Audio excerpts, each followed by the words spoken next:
इस वीडियो में मैं आपसे बात करने जा रहा हूँ एसएसओ आईडी के ओटीआर में डॉक्यूमेंट अपलोड करते समय एक और बहुत साथियों को प्रॉब्लम आ रही है। तो डॉक्यूमेंट में आपके अपलोड नहीं हो रहे तो उसके पीछे 3 से 4 कारण हैं। जो मैं अभी बता रहा हूँ उन्हीं कारण में से एक कारण आपका होगा, इस वजह से आपके दस्तावेज है वो सही तरह से अपलोड नहीं हो रहे हैं।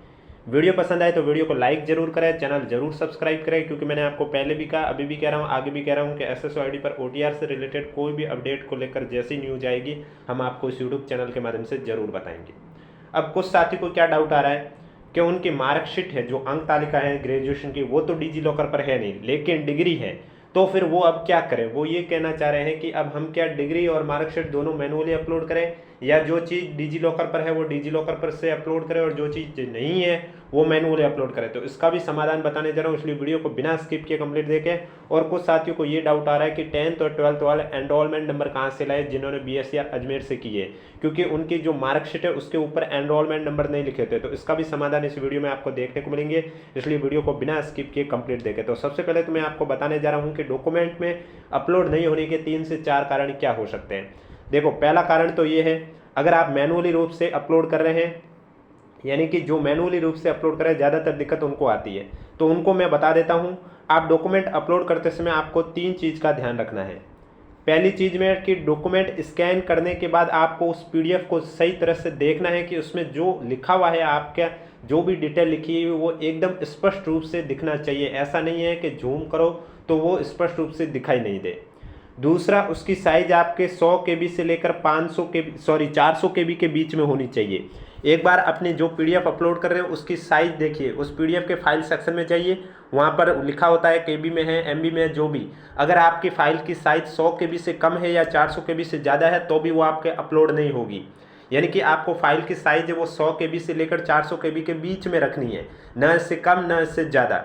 और तीसरा कारण, आपका फॉर्मेट पीडीएफ रखना है, किसी जेपीजी में नहीं रखना है, पीएनजी में नहीं रखना, उस वजह से भी आपके दिक्कत आ सकती है।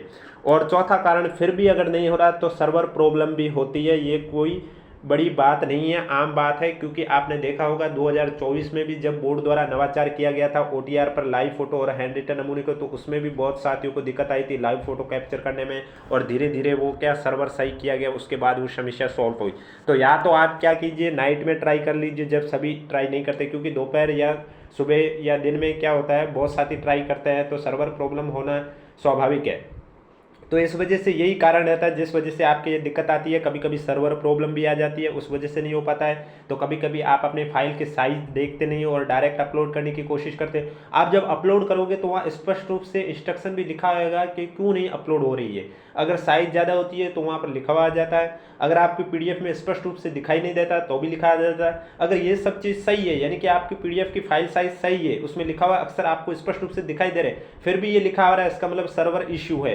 तो वो जब सॉल्व होगा तभी आप ट्राई करना, उससे पहले ट्राई करने का कोई मतलब नहीं, बार बार वही दिक्कत सामने आएगी।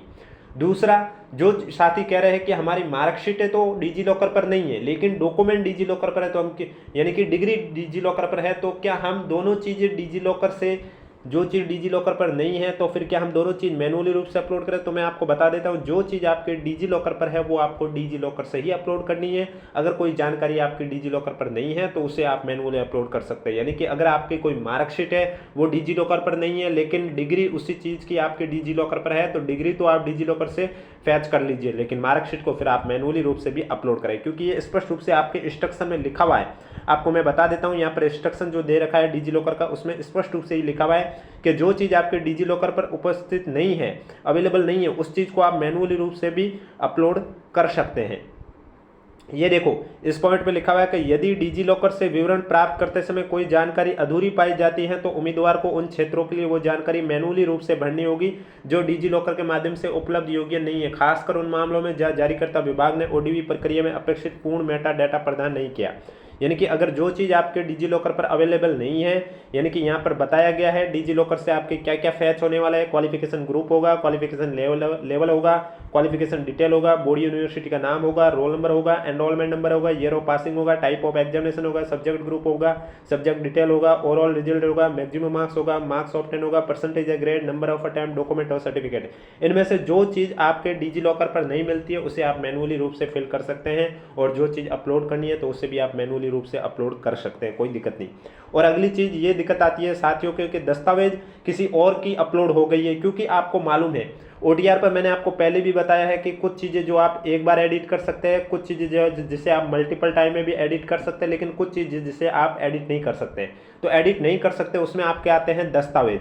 तो अगर किसी साथी ने ऐसा गलती से हो गया है कि भाई RSCIT सर्टिफिकेट अपलोड करना था, उसने अपने भाई का या किसी और का RSCIT सर्टिफिकेट गलती से अपलोड हो गया या किसी और की मार्कशीट अपलोड हो गई, तो उस पर बोर्ड अध्यक्ष ने कहा था कि अगर आपका ऐसे आपके साथ भी हो रहा है तो, क्योंकि आपको मालूम है दस्तावेज अपलोड करते समय अगर एक बार दस्तावेज अपलोड हो गया, सबमिट कर दिया, उसके बाद उसमें आप छेड़छाड़ नहीं कर सकते हैं, लेकिन और दस्तावेज उसमें आप ऐड कर सकते हैं। तो अगर आपके भी ये दिक्कत आई है कि किसी और का डॉक्यूमेंट अपलोड हो गया तो वो रहने दीजिए, आप उसके बाद अपना और भी डॉक्यूमेंट है जो अपना खुद का है वो भी अपलोड कर दीजिए। जब डॉक्यूमेंट वेरिफिकेशन होगा तब वहाँ आप सफाई दे देना कि जो ऊपर वाला डॉक्यूमेंट है वो मेरा नहीं है, किसी और का है, गलती से अपलोड हो गया, एडिट का ऑप्शन नहीं था इसलिए हम कुछ नहीं कर पाए, जो नीचे वाला अभी अपलोड किया वो मेरा ही है। तो इस तरह की आपको सफाई डॉक्यूमेंट वेरिफिकेशन के समय देनी होगी, बाकी कोई दिक्कत नहीं होने वाली है। अब मैं आपको बताता हूँ जिनके 10th और 12th में एनरोलमेंट नंबर नहीं मिल रहे हैं वे साथी क्या करेंगे, वो गूगल पर जाएंगे और सर्च करेंगे BSER रिजल्ट ओल्ड।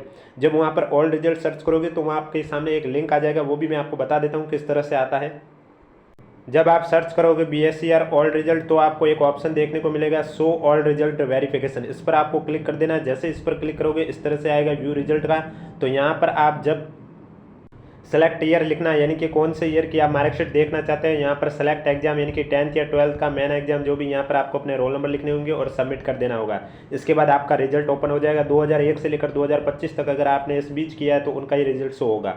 तो व्यू रिजल्ट में आप जब देखोगे centre, regular, private, district, school, roll number, name of candidate, father name, mother name, DOB, category, caste, और लास्ट में आप देखोगे तो 3 ऑप्शन होंगे जिसका तीसरा ऑप्शन है एनरोलमेंट नंबर। तो यहाँ से आप अपने एनरोलमेंट नंबर प्राप्त कर सकते हैं। आशा करता हूँ आप समझ गए होंगे। अगर दस्तावेज में कोई दिक्कत आ रही है तो क्या कारण हो सकता है, दस्तावेज अगर कोई गलत अपलोड हो गया तो क्या करें, और इसके अलावा 10th 12th की मार्कशीट में एनरोलमेंट नंबर कहाँ पर मिलेंगे वो मैंने आपको बता दिया है। वीडियो पसंद आए तो वीडियो को लाइक कीजिए, चैनल जरूर सब्सक्राइब कीजिए। कोई भी डाउट है तो नीचे कमेंट बॉक्स में हमें जरूर पूछें।